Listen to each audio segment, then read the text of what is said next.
ሊቃውንት ሲተረጉሙ ምን ይላሉ? ቤተ መቅደስ ውስጥ ከታቦተ ጽዮን አጠገብ በወርቅ የተለበጡ ጠረጴዛዎች፣ ጽዋዎች፣ ኩስኩስቶች ለቤተ መቅደስ አገልግሎት የሚወጡ በወርቅ የተለበጡ የእግዚአብሔር ነዋያት ብቻ ነበር ወደ መቅደሱ መግባት የሚችሉት። ይህን ሊቃውንቱ ይተረጉማሉ። ታቦቲቱ ድንግል ማርያም ናት፣ አንድም ድንኳኒቱ ድንግል ማርያም ናት ይሉና ወደ ድንኳኒቱ የሚገቡት የእግዚአብሔር ነዋያተ ቅድሳት ናቸው ማለት በድንግል ማርያም ሕሊና የሚመላለሰው የእግዚአብሔር ሐሳብ ብቻ ነበር ይላል። የእግዚአብሔር ሐሳብ ብቻ፣ ነውርን ያላሰበች ነቀፋ የሌለባት እግዚአብሔርን የምትመስል።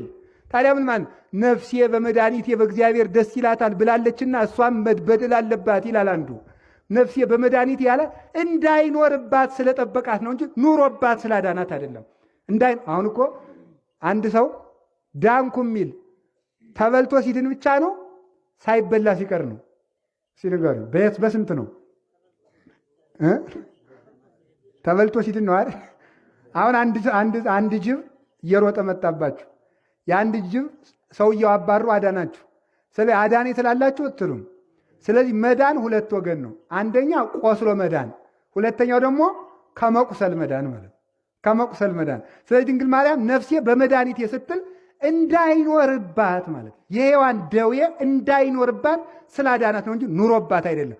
ቡርክት አንቲ እማንስት ወቡሩክ ፍሬ ከርስኪ ብሎ የተነገረላት ብቸኛይቱ ይሄ ማለት የማኅፀንሽ ፍሬ ኢየሱስ ክርስቶስን የምትመስይ መርገም የሌለብሽ ቡርክት ነሽ ማለት ነው። ስለዚህ ያቺ ታቦት እናታችን ቅድስት ድንግል ማርያም ናት። ከቃሉ ጋር ናችሁ? እግር ነበረው። የታቦቱ እግር ነበረው የሚቆምበት፣ እንደዚህ ቀጥ ብሎ ታቦቱ የሚቆምበት። ይሄ ደግሞ እመቤታችን የተገኘችባቸው ቅዱሳን አበው አብርሃም፣ ይስሐቅ፣ ያዕቆብ ነበሩ። መያዣ ደግሞ አሏት። ንጹሐን መሃይምናን ናቸው። ደግሞ እናትነቷን የሚይዙ ማለት መቅረዙን የያዘ ብርሃኑን እንደሚያገኝ ማርያምን የያዘ አምላኩን ክርስቶስን ያገኛል። እሷን አናመልካትም፣ የምናመልከው ልጇን ነው። ልጇ እንኳን ለእኛ ለእሷም አምላኳ ነው፣ ጌታዋ ነው፣ መድኃኒቷ ነው፣ ፈጣሪዋ ነው፣ እውነት ነው። ግን የምናመልከው በእሷ ላይ ለከይደ